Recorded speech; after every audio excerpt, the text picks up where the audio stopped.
Começa agora o programa Palavra Livre, produzido pela Câmara Municipal de Campo Grande. Em outubro deste ano, os eleitores vão às urnas escolher prefeito ou prefeita, vice-prefeito ou vice-prefeita, vereadores e vereadoras. As regras eleitorais, porém, começam ainda na época da pré-campanha.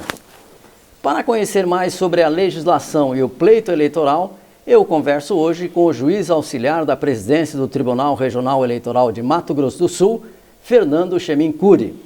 Doutor Fernando, muito obrigado pela presença do senhor para a gente esclarecer a população com relação a essa lei eleitoral, já que este ano nós teremos aí uma eleição municipal.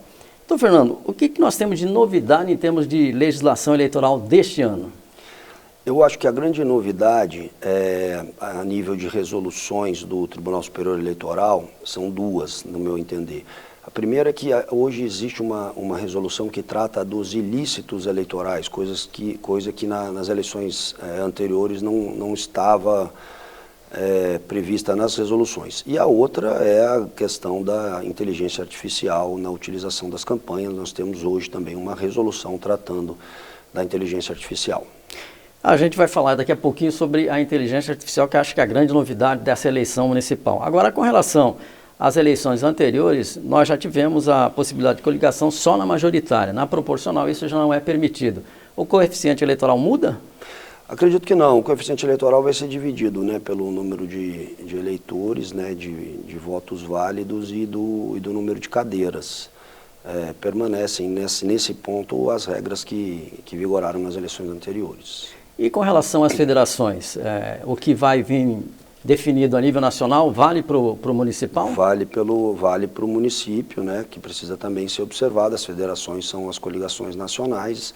E agora a gente vai entrar no período das convenções, a partir agora do dia 20, e isso vai ser definido do dia 20 ao dia 5 de agosto, que é o período das convenções, e a gente vai conseguir ter esse cenário se houver alguma federação e como vão se dar as coligações também para as majoritárias a nível local. Doutor Fernando, como é que vai funcionar as federações a nível local? As federações, elas precisam observar aquilo que vem do Diretório Nacional. Então, aquilo que for definido a nível nacional pelos diretórios nacionais dos respectivos partidos precisa ser replicado a nível local. Agora, uma grande preocupação nas eleições é com relação às fake news. E hoje é uma novidade que é a inteligência artificial. Como é que o TRE enxerga esses dois problemas? Na verdade, a inteligência artificial é uma realidade. Ela já foi, inclusive, utilizada nas eleições passadas. Apenas não havia uma regulamentação. E, dessa vez, o TSE resolveu regulamentar. O que o TSE falou, basicamente? Pode utilizar, desde que, primeiro, esteja identificado de uma maneira bastante clara a utilização da inteligência artificial naquele tipo de propaganda. Segundo, é que ela não pode ser utilizada para denegrir ou, de alguma maneira, trazer algum elemento pejorativo ou falar mal de adversários.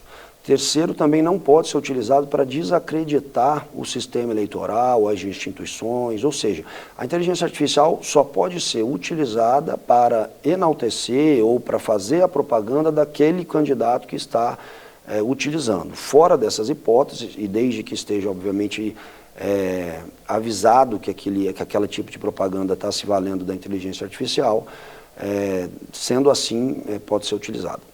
E com relação às fake news, já que a gente vive esse momento, já da eleição passada para essa, como é que o TRE está se preocupando com relação a fiscalizar as fake news? Esse é um problema que a preocupação é a nível nacional. O que o TSE fez? O TSE criou um centro integrado de proteção e defesa da democracia, onde nesse centro há diversos atores, tanto da força pública, todas as polícias ali a nível Polícia Federal, Polícia Civil, Polícia Militar, Exército Brasileiro, como também chamou os próprios provedores, as próprias Big Techs que trabalham né, com essas plataformas na internet, que também fizeram, né, que também aderiram a um pacto para esse centro. Nesse centro, nós vamos ali concentrar não só informações de todo tipo de veiculação que de alguma maneira já foi identificado como sendo falsa, mas também acelerar a comunicação da Justiça Eleitoral com esses provedores, com essas Big Techs, para que, se eventualmente for identificado alguma notícia falsa, imediatamente seja retirado. Então, essa é uma preocupação nacional e eu tenho bastante convicção de que a Justiça Eleitoral brasileira está se preparando para, se não impedir a veiculação, retirá-la o mais rápido possível. E isso o TRE vai ter condições de fazer, doutor Fernando? Sim, nós temos aqui já um ponto focal, né, do Tribunal Regional Eleitoral em comunicação com esse centro integrado no TSE, e todos os juízes eleitorais que de alguma maneira se verem nessa situação, que forem determinar para que uma notícia ali ou uma propaganda seja retirada do ar, faremos a comunicação imediata com esse centro integrado que comunicará esses provedores, e essa retirada vai ser feita em questões de horas, sem dúvida nenhuma.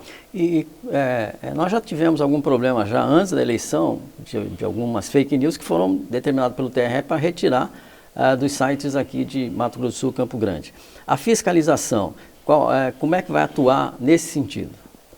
Então, a gente tem esse trabalho, como eu estava dizendo, desse centro integrado, a nível de Tribunal Regional Eleitoral. Todos os juízes que eventualmente receberem qualquer representação dessa natureza também terão a possibilidade de analisar. E a gente tem também empresas, né, hoje em dia, que inclusive já têm termos de cooperação com a Justiça Eleitoral, que fazem essa detecção prévia de uma possível fake news ou notícia falsa a respeito de uma determinada propaganda. Então, assim, o que eu acho, a velocidade da internet é algo impossível, talvez, né, de nós impedirmos o lançamento. Mas essas próprias plataformas, elas assinaram um termo de compromisso com a Justiça Eleitoral, onde elas farão esse filtro. Então, assim, determinadas propagandas que são ostensivamente falsas, a própria plataforma já está assumindo uma responsabilidade de fazer uma barragem. Isso vai acontecer, né, o que é um grande avanço para a Justiça Eleitoral, e aquelas que eventualmente não forem detectadas nesse filtro prévio, as plataformas também têm aí o compromisso de, o mais rápido possível, recebida a ordem judicial, excluir toda a sua veiculação. A rede social passa a ser uma ferramenta essencial numa eleição, até para a vida toda nossa, do dia a dia nosso aqui, por causa da internet, que o senhor acabou de falar que é muito ligeiro, realmente a informação chega muito rápido, muito rápida para as pessoas. Como é que vai ser a fiscalização em cima das redes sociais? O que é que o candidato vai poder utilizar para se divulgar na rede social? O candidato ele pode fazer propaganda própria, ele pode fazer o impulsionamento, né, que é permitido pela legislação. O que o candidato não pode? Ele não pode se valer de artistas, de propagandas pagas para fazer a sua campanha.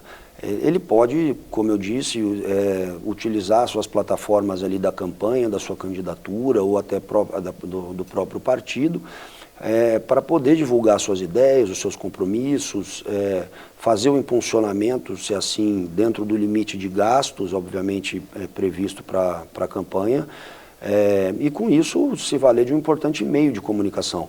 A internet como você disse, talvez hoje o meio mais potente, né, para se alcançar aí o destinatário da informação. Ela pode ser usada, ela é uma realidade, ela deve ser usada, mas desde que seja feita para o bem e dentro dos limites de gastos que estão previstos agora para a eleição de 2024. Uma das preocupações das eleições passadas com relação a impulsionamento de material de candidaturas nas eleições, além do limite, vai ter esse limite de gasto que vai fazer com que o candidato realmente entre na regra eleitoral?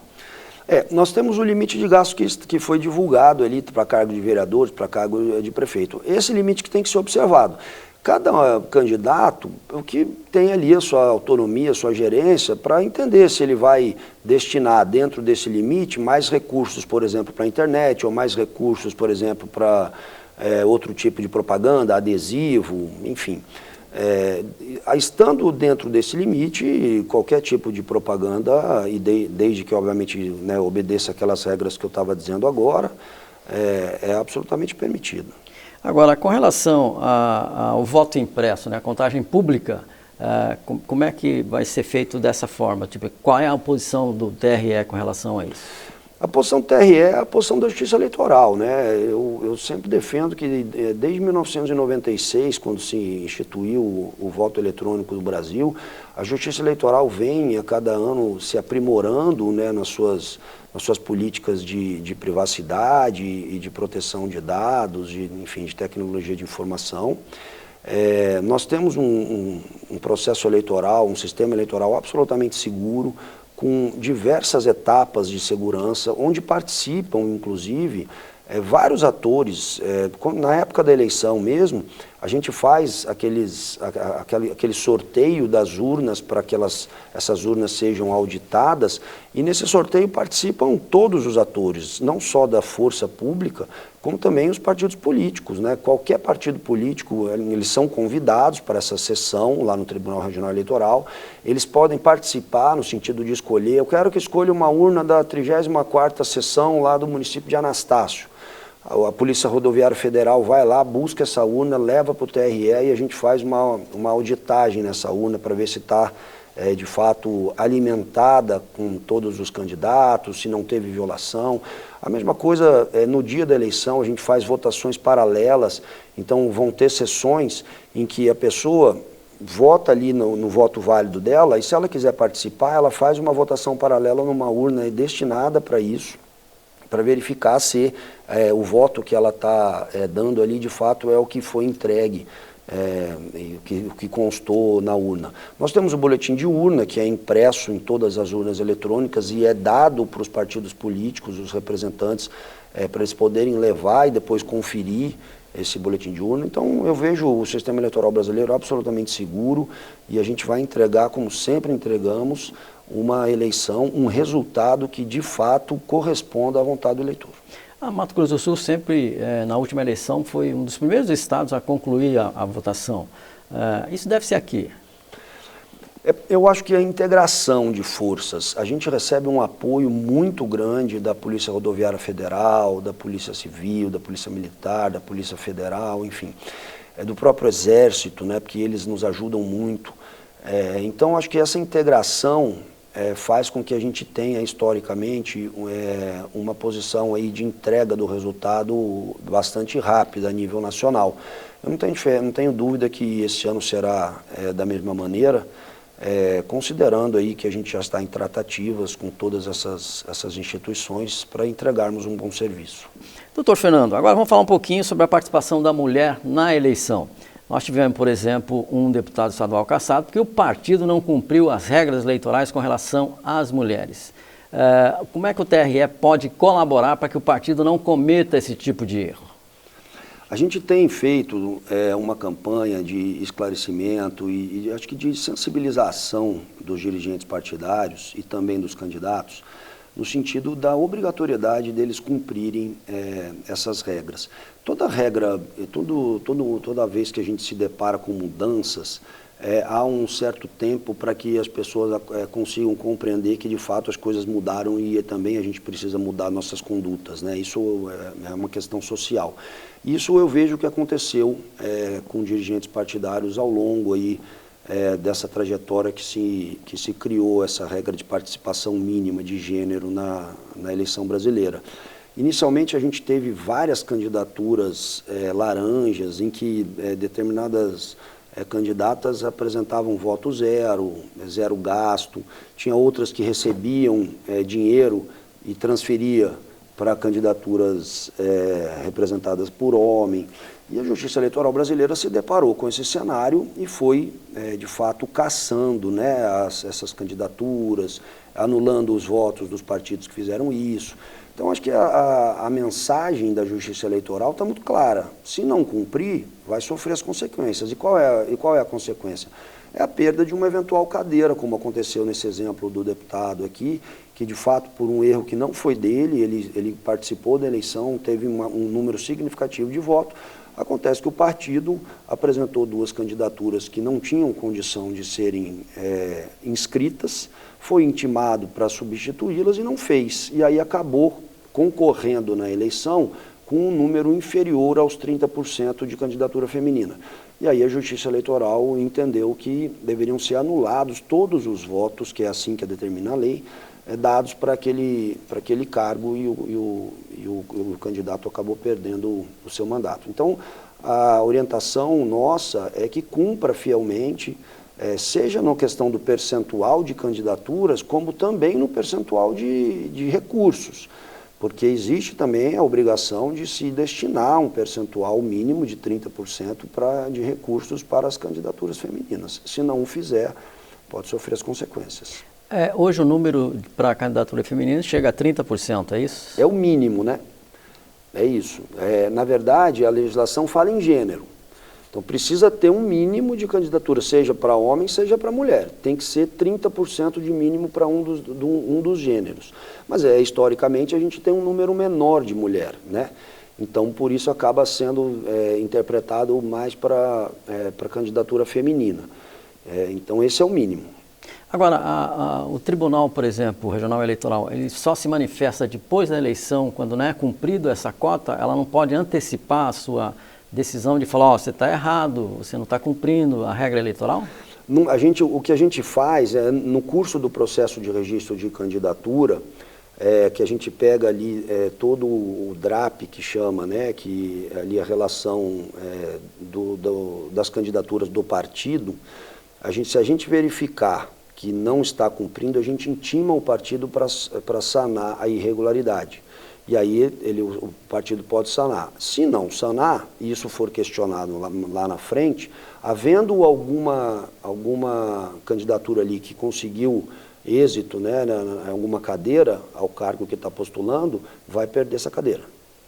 Isso aí não tem como... Não tem como. Tipo assim, falar que houve não foi erro desse ou daquele, se não cumprir o que a regra determinar, vai perder a cadeira. Vai perder a cadeira, sem dúvida nenhuma, porque a regra é objetiva, né, Pio? É muito simples. Se você tem lá, enfim, 15 candidatos no teu partido, você precisa ter 5 para um lado. Não tem como ser diferente. Não adianta, é 4, é quase 30%. No quase não existe. Tem que ser os 30%. É a matemática, né? É matemática. Agora, como é que o senhor enxerga, por exemplo, a participação da mulher? Por que ela ainda não consegue participar mais diretamente de uma eleição municipal? Apesar que este ano nós vamos ter aí 3 candidatos a prefeita que são mulheres. Eu acho que são 2 fatores. O primeiro deles é histórico. Os partidos políticos no Brasil, eles sempre foram presididos, né, e dirigidos por homens. E isso trouxe, de alguma maneira, um pensamento ali, entre aspas, bastante machista para esses ambientes partidários.